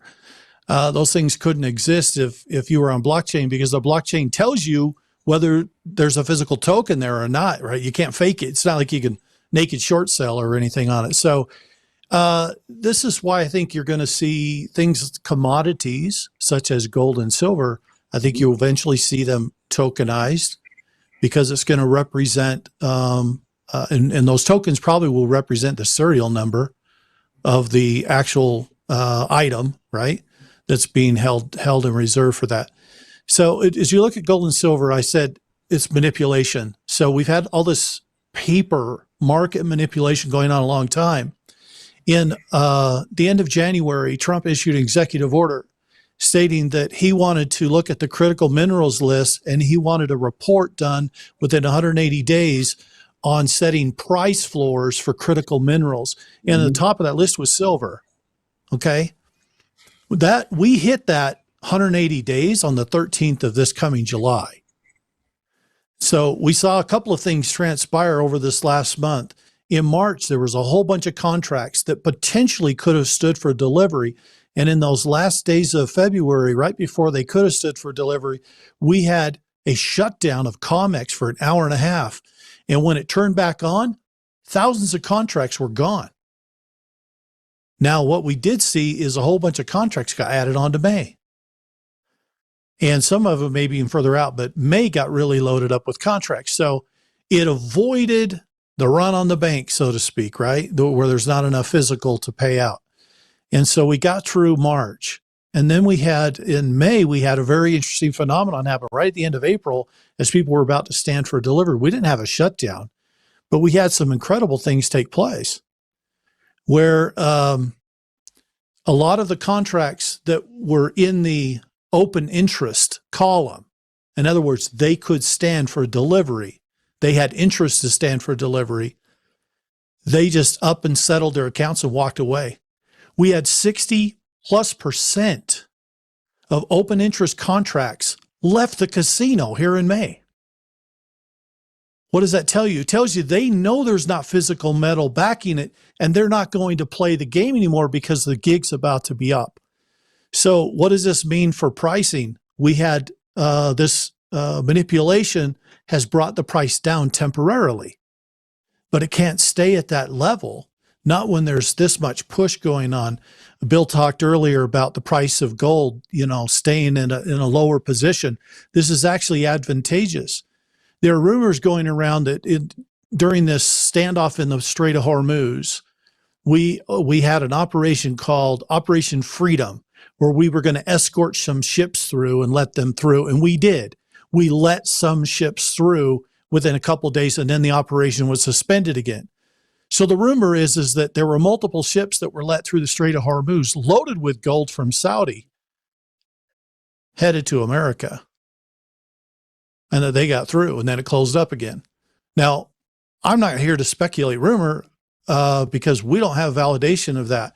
But if that's going on, it tells you that there's still a lot of pressure from governments around the world to solidify their gold holdings, because everybody knows this currency is moving to asset backed, and there's nothing that can stop it. We're on a trajectory where you're going to go asset backed or you're left behind. And so every country is really working very hard now to balance that situation. Price staying down helps the positioning, but it can't stay there for long. And I think it's moving in an upward direction out of just the pressure of it all. Brilliant analysis. Thank you, Will. Couple of follow-ups. 300 ounces of paper to get an ounce of silver. Boy, was Q spot on. We're using gold in the metals component. Gold, precious metals, I would inject, will destroy the Fed. And that's exactly what we see happening. And back to your little soundbite from a moment ago that I've grabbed, is a lot of these never been done befores are happening. This is one of them. And lastly, I really appreciate the why. You've given us the why behind the gold and silver story. And on the gold, pardon me, folks, I can not do the show or do the show and cough periodically, pardon me, but it'll pass. Bill, talk about the gold and silver story. It is a big story. It is among the biggest stories within the financial space. Spend some time on this, if you will. And of course, I'll close out asking you your forecast, year end and forward, and why. Take it away, Bill. Yeah, absolutely. So, historically here, we would be looking at things like Fed policy and some other, points just to drive, what is gold and silver going to do. But at this point, the primary drivers for metals are fundamentally different, right? Because we're in uncharted territory. So, and they're for different reasons. Silver, and I think, I won't rehash what Will said, because I think he hit the nail pretty much on the head there. But ultimately, you've got, naked shorting, leverage, et cetera. Banks have a tremendous amount of outstanding, debt, essentially, that they have issued in terms of silver that is worth far more than they've issued it or loaned it out for. And so they're at a tremendous disadvantage here, and a point here where some of them have already taken their lumps, some will take much bigger lumps. And so that continues to be an ongoing battlefront that occurs. And so, one thing I always remind people, particularly with silver, is that whether this bubble or this all comes to fruition, the truth finally, relays itself when we see silver at $200-300, whether that or more, whether that happens today, tomorrow, or a year from now, really is irrelevant in terms of people that are deciding to do something with metals, unless you've got something else that is going to produce 4 or 5 iterations of itself in a year, then by all means. But otherwise, whether that's if I told you it could be a month, it could be a year, it could be 2 years, really any of those would be you'd be ecstatic for. I mean, silver's already up 130% just in the last 12 months alone. So we're seeing this incredible trajectory on metals. Silver, again, driven largely by institutional shorting and then institutional demand. The fact that, again, it is on the critical minerals list. China is not letting silver out of their borders. The entire world, if you have a first world economy that relies on anything that involves technology, you need silver. And frankly, we're not digging enough of it out. It's not even necessarily profitable at the numbers it's at now for miners to be pulling it up. So it's largely created as a byproduct of when they're looking for other metals. So there's still a fundamental disconnect between where the price of silver is and where it needs to be, just in a functional economy. So in that way here, that will rectify itself as soon as, again, that entire system implodes, which is connected to a lot of the stuff we talk about. It's not an isolated incident. It's one part of much more. On the gold side, you're seeing, again, this accumulation. And Will talked a little bit about, potentially incoming gold from Saudi, among the ships there. And I think that just for context for people, and these are numbers here that were, this a year or so old. So I'm sure Trump has been accumulating in the meantime, and how much he's gotten. Obviously, we don't have those numbers, but I'll give you some context of where this stood, maybe a year ago. Is LBMA, so the London Bullion Market Association, which, as we've mentioned before, is really the key enemy here, had about 9,300 tons of gold on hand at any given time, and the U.S. at this point had about 8,100. So at that point, LBMA had more gold than the entire U.S. combined. Now you look at China, was about 2,000 tons or so. So altogether here, even with China, I talk about that force superiority or fire superiority. And you think about, wow, that's not even with all of China's gold as well, you don't actually have that much more than LBMA. So I think one of the key elements here that has kept gold down is that there is from this administration, there is a real desire to continue to accumulate gold before it does spike up to 10, 12, 15, 20,000, and we talk about the revaluation of gold being, I've heard projections in the 20 to 24,000 an ounce range. So even at those numbers here, there is a real benefit to the United States and a real trade tactic that is, we want to continue to accumulate this at current market rates, not at the future rates that it will be revalued to or that it will go to. So I am actually a believer on silver. Again, I think it's a lot of suppression. On gold in particular, I think that the administration is happy if there's any manipulation, because they're getting gold at a far lower rate than they might otherwise. And again, I've mentioned this conflict as being another thing. As countries are forced to sell gold to keep their economies afloat, the United States is happy to continue to absorb that. And there's many other instances where we're acquiring gold in a lot of places. Obviously, the audit of Fort Knox, has been ongoing. I'm sure the results of that is something that Trump does have and has played into his plan about, again, accumulation. So all of that is ongoing, but at some point, we and I think that's very, very soon, we reach a point where we have met that accumulation. We have enough gold to accomplish to be the superpower in this way that we want to be the main driver of this new economic order, so to speak. And so in that way, we get to a point where at that point, the floodgates open, right? There's no more games to play. True price discovery is unleashed or revaluation. And that's where you see gold at, 10, 12,000, relatively quickly, very, very quickly. You see silver again, finally break the chains of dishonest money and naked shorting into the, I would say well in excess of $200, in the immediate future here, well in excess of $100.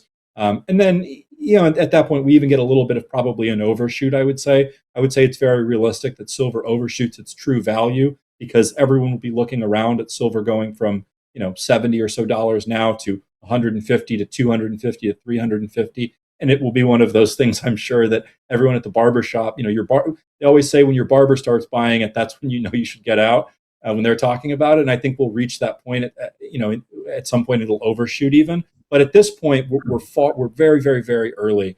And if you can take advantage of that, particularly in the mindset of not just surviving, but thriving, I think that's an awesome place to be. You get an asset that makes it through this transition, but also grows for you, which is very rare that you get the two of those in one asset type. Yeah, and completely liquid. Great analysis. I've got a few follow-ups, very important. Thank you, Bill.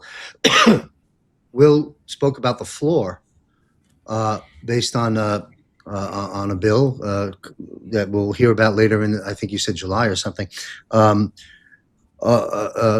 minerals list, silver being on there. So we're talking about a floor, perhaps in gold and silver.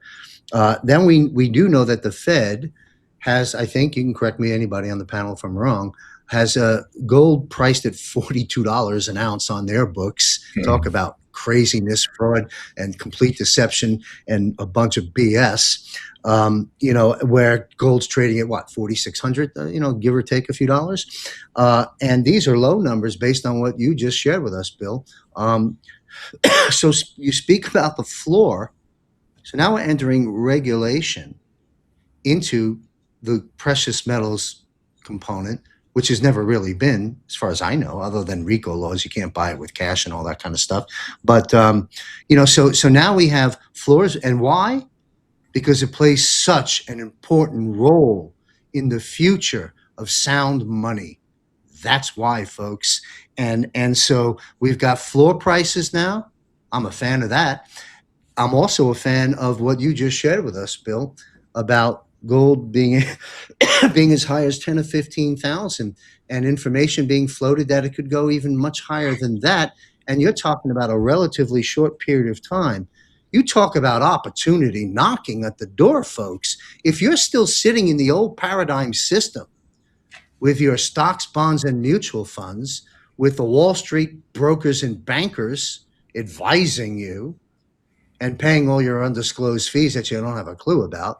And again, there'll be a time and place. There'll be a time and place for stocks and bonds again. But I'll tell you, you're looking for an opportunity right now. Gold and silver is shining very, very bright.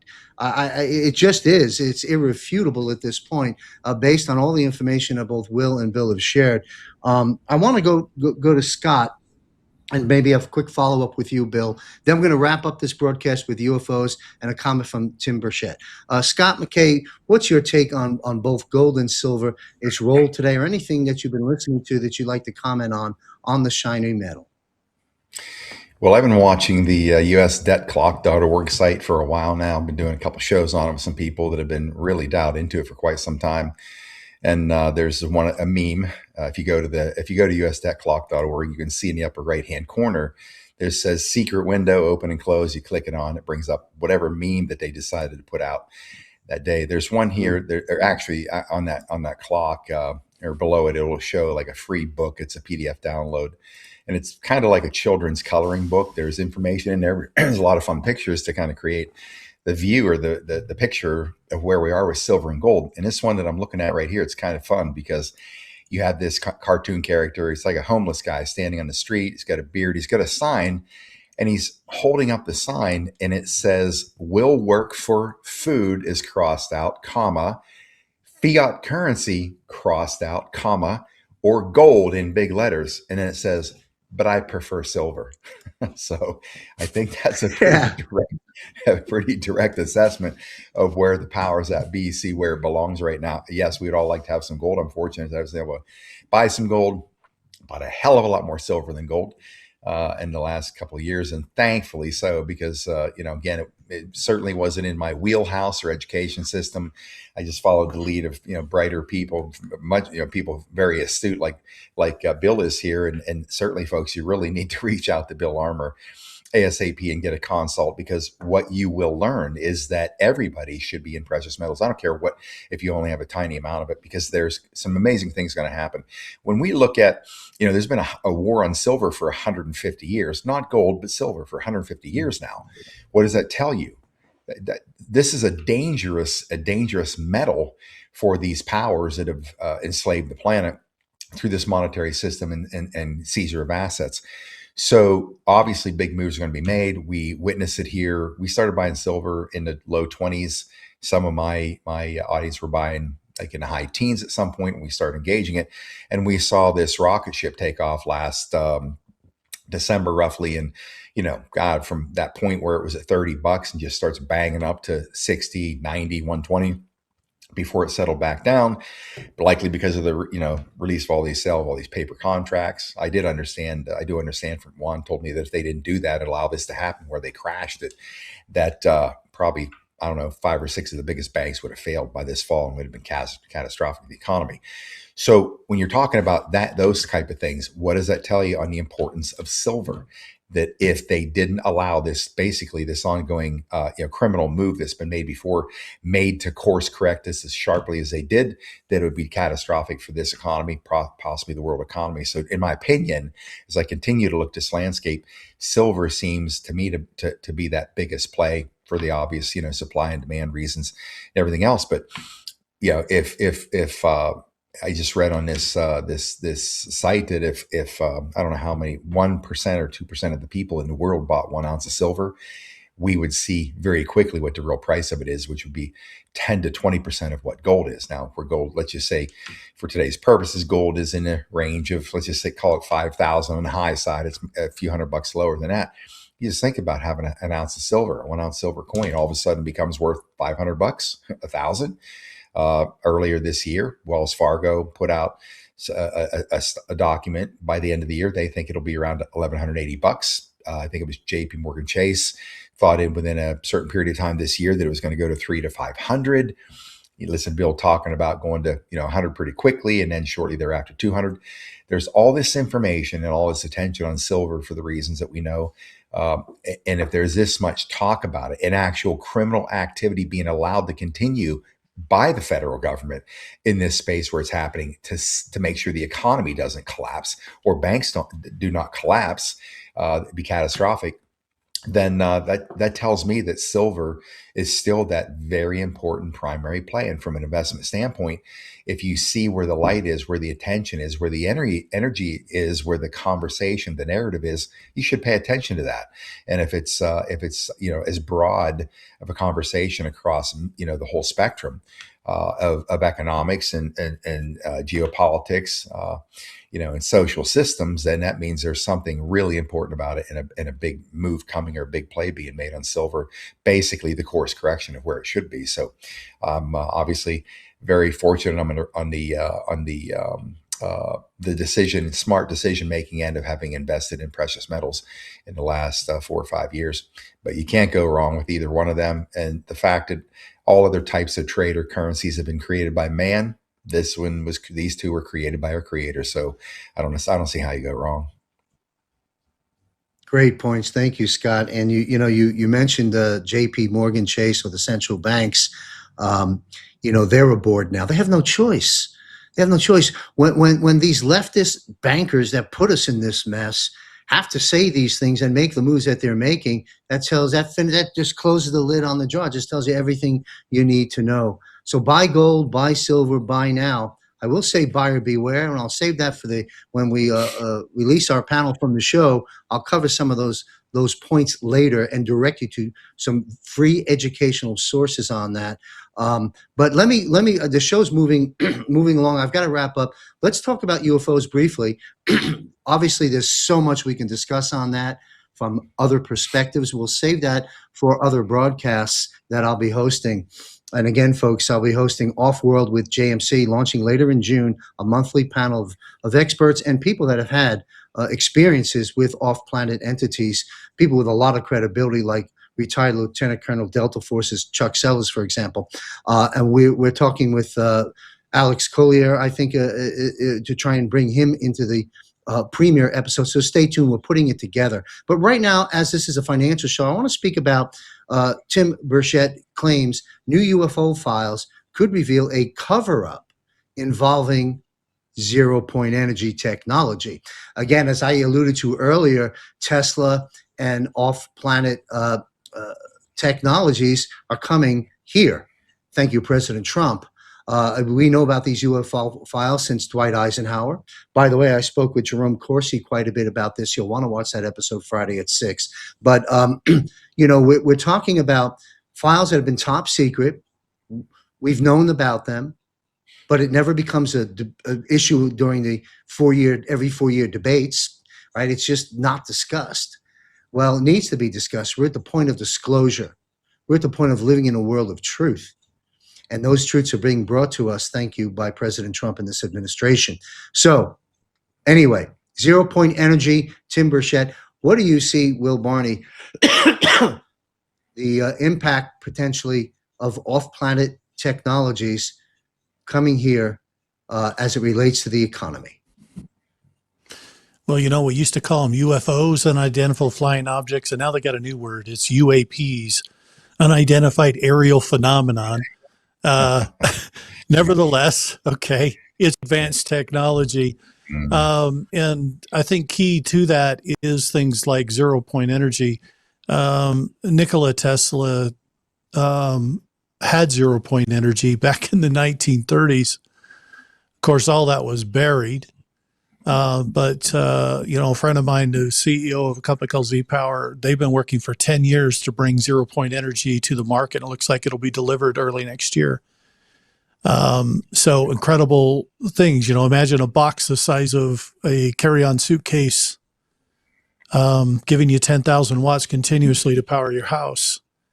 And it's all solid state, right? There's no moving parts. There's no bearings to grease. It's incredible type of technology.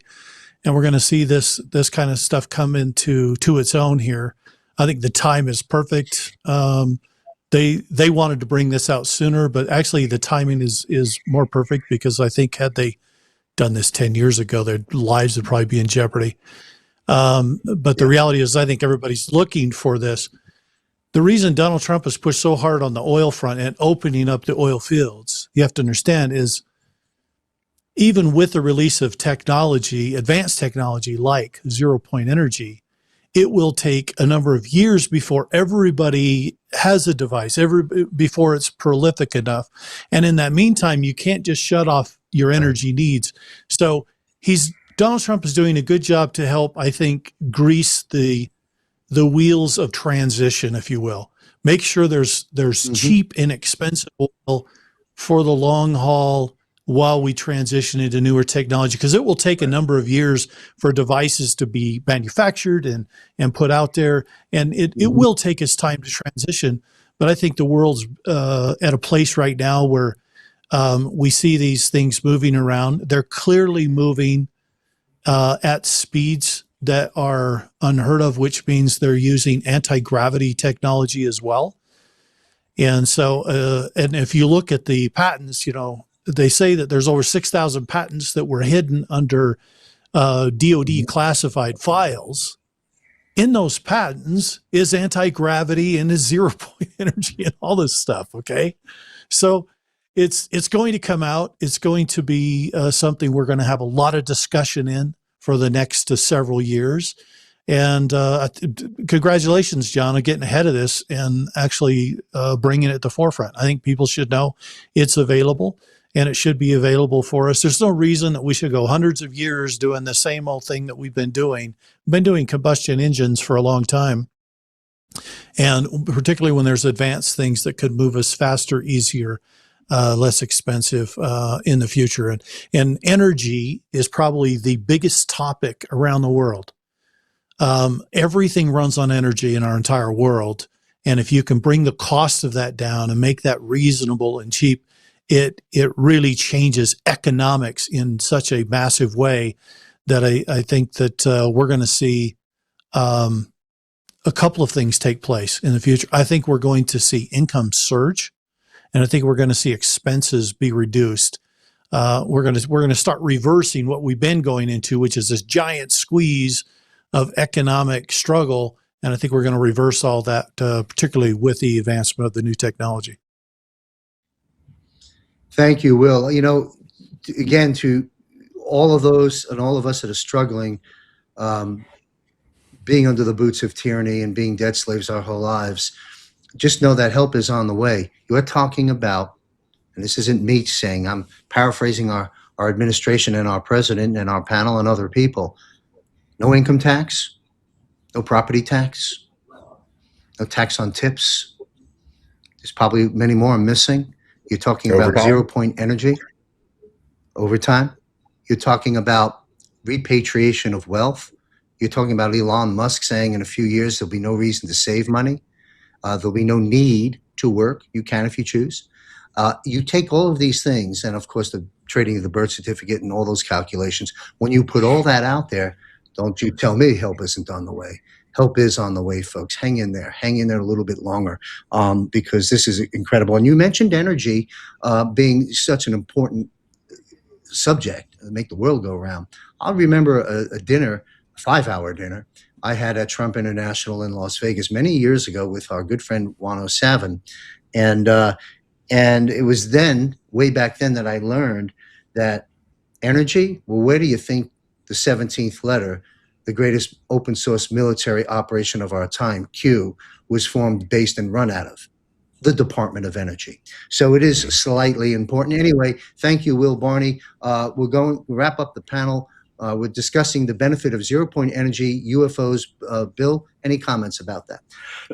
Yeah, absolutely. My thoughts there is just, it goes back to, and we talked about this a little bit earlier in the program, unity, not division, right? And really the idea of plenty versus scarcity is the fact that we don't have access to something like that is by virtue of it's not profitable or advantageous for the cabal to allow access to these technologies. I think healthcare is the same way. Obviously, creating the sickness there, treating it is far more profitable. So the entire reality in which we exist right now is a construct, in a sense, in which they can sort of farm this debt slavery. So when that is broken, we enter into like a completely different reality that we're not used to, right? And it really is that livelihood of plenty versus scarcity. So I think that we're going to see that change. I think that we're going to see healthcare change. I think that a lot of the systems that people are so accustomed to, and that we kind of just accept as necessary evils, so to speak, will change dramatically.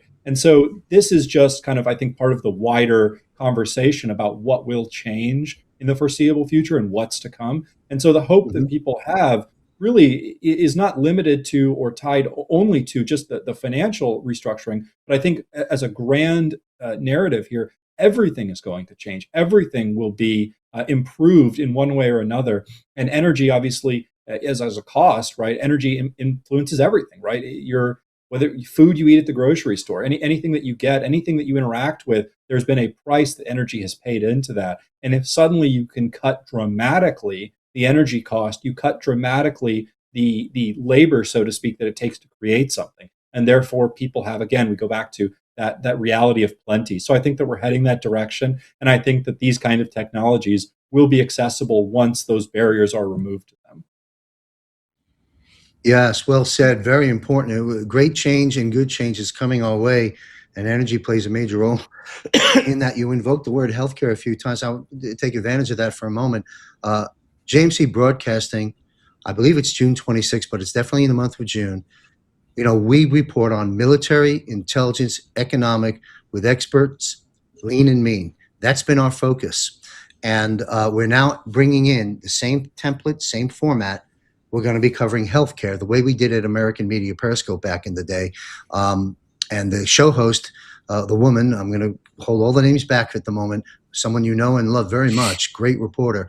He's going to be covering healthcare just the way we cover military, intelligence, and economic reporting here. We know all the doctors, all the best scientists, the film producers, Mickey Willis, all of them. They're all coming aboard. Weekly shows, monthly panels. We're taking on healthcare. We're taking on legislation of healthcare. We're taking on Nuremberg 2.0 for those healthcare criminals. We're trying to talk about how we can be healthy the right way. We're going to be talking about med beds, scalar technologies, frequency healing, and so forth and so on. So stay tuned, folks, coming the end of June right here at JMC Broadcasting. We'll close out the panel with Scott McKay, your commentary on energy and UFOs and off-planet technology. Well, they're all one and the same to me. 10 years ago is when I walked into that space of the secret space programs, their whistleblowers coming out and revealing all these things, which interestingly enough, it's kind of what brought on this real spiritual sort of progression and this leap for me.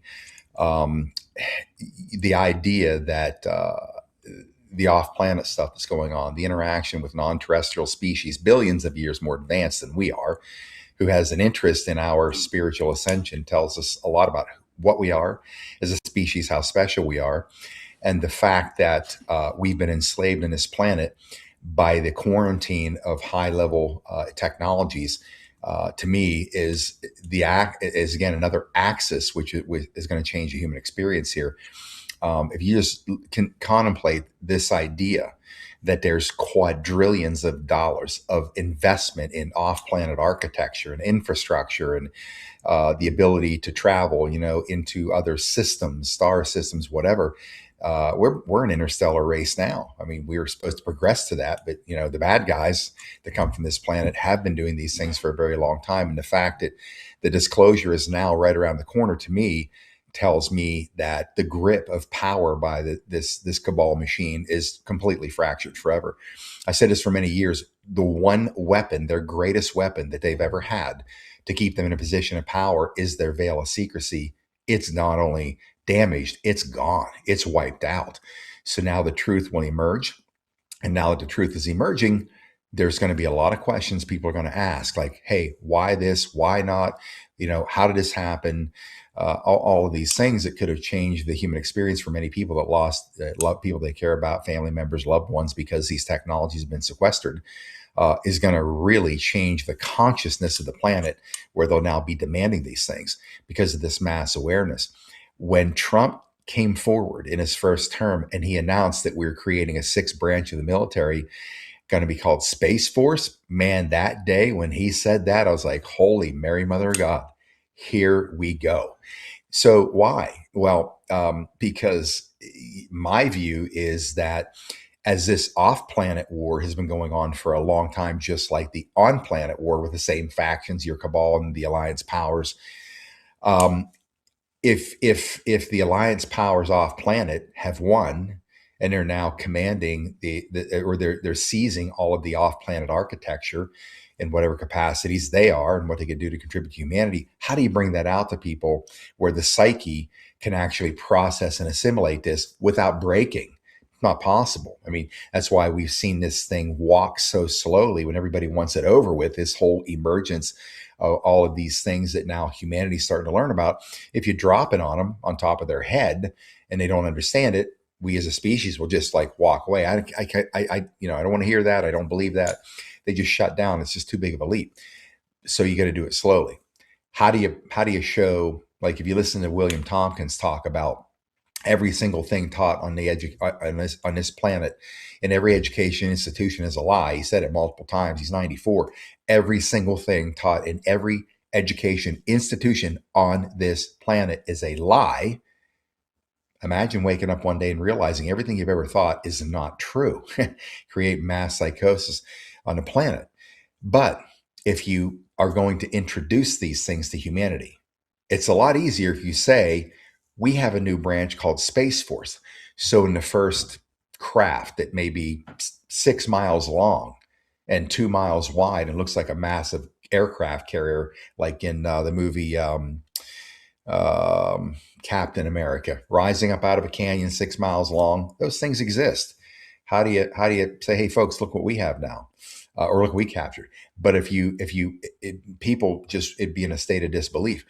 But now that the whole concept of Space Force is there and all the things that led up to that, at least of programming or conditioning our minds, Star Trek, Star Wars, Stargate, all these things, preparing us for this, it's a lot easier of a transition when you see something that you can't believe exists. Instead of it being something that's too big to handle, it becomes a cheerleading session. Wow. Look what Space Force created, right? So you start introducing these technologies through this new concept, this new apparatus called Space Force.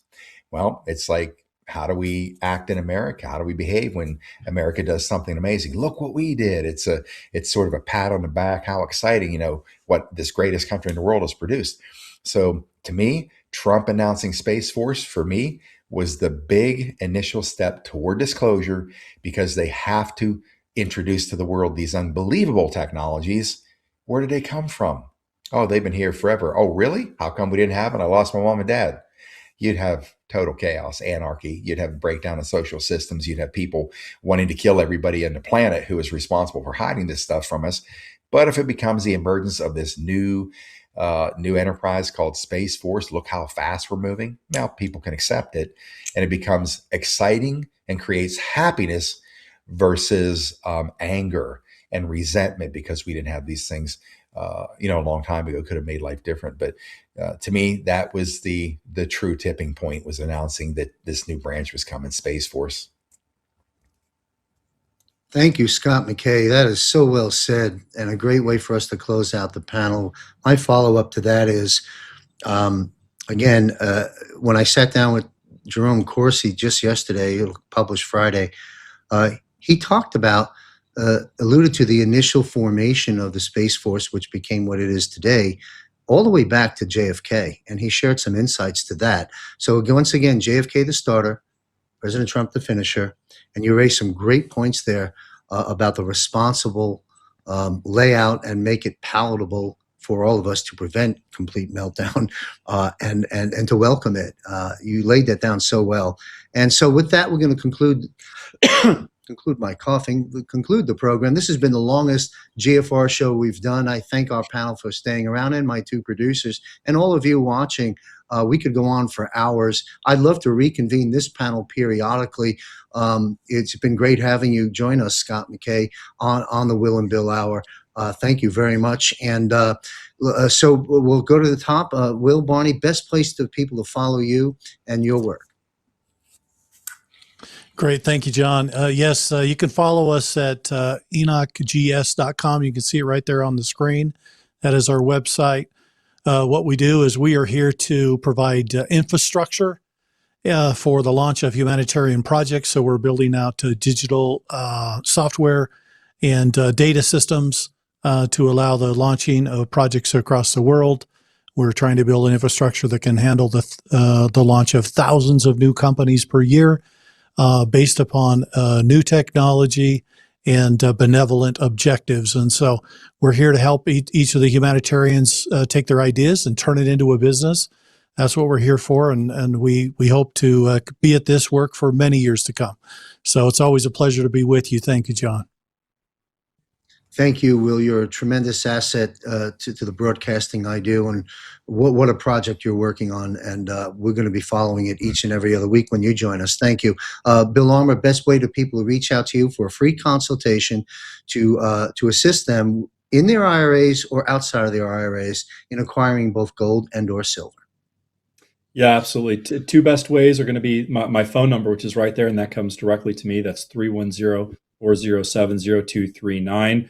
Phone call, just reach out. I'd be happy to get right to you as soon as obviously I get to other people in line. But generally have time to give a call back in the same day and go through whatever your situation is and figure out what steps we might take or what options are available to you. And then obviously the other way, just reach out, jmcgenesismetals.com, which I believe is on the screen right there. People can go right there. They can submit. We can get you an information a packet there to start, whatever's preferable for people. But I do recommend a phone call to take it from there and tailor. You're just speaking directly with me, not some random person, and we can go through your situation.